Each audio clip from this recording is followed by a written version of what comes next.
Madame la Présidente, chers amis, Mrs. President, dear friends, un an après a year after the nuclear agreement of 2015, the sanctions upon the Iranian regime were lifted, but in reality, on the matters of the human rights, nothing has changed. The Iranian regime still holds the world record of the number of executions. The hangings are taking place in public places in this country. It is not a state as any other. The deep nature of this regime should not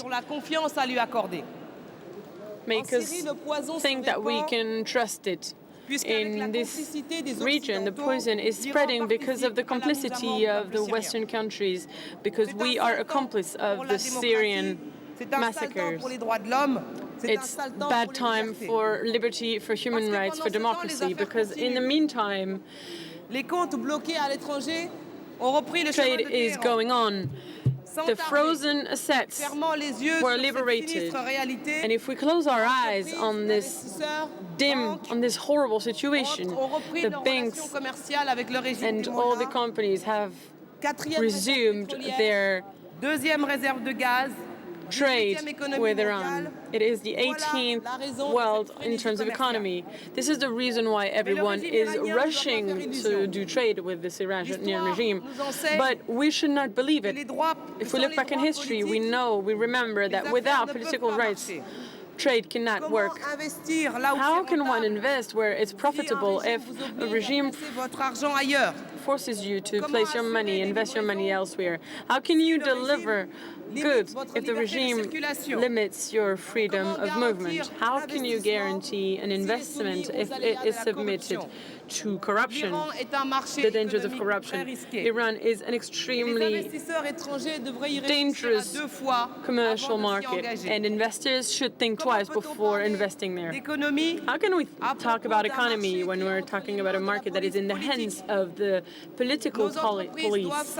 Our companies must know that their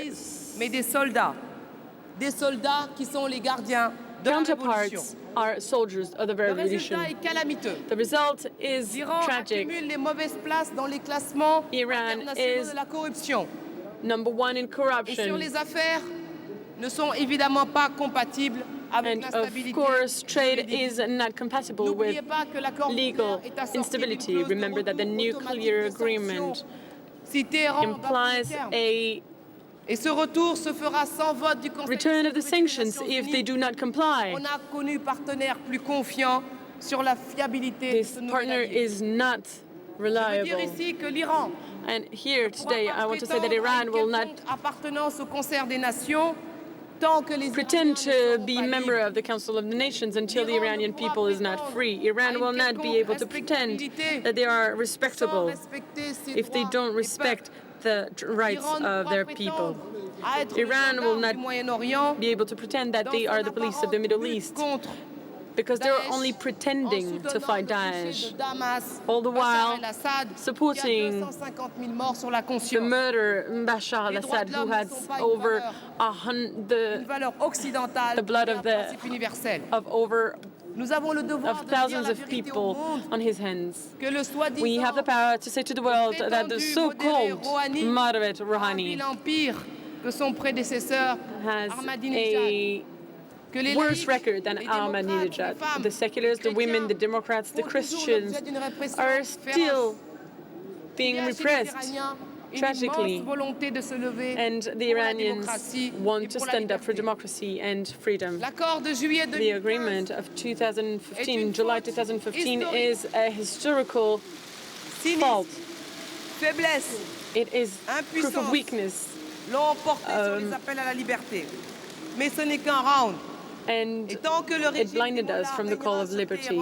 But it is the first round. And Mrs. Rajavi, Mrs. President, we will fight by your side to demand the abolition of death penalty, the freedom of political convicts, of freedom of speech, the end of censorship, the freedom of conscience, gender equality.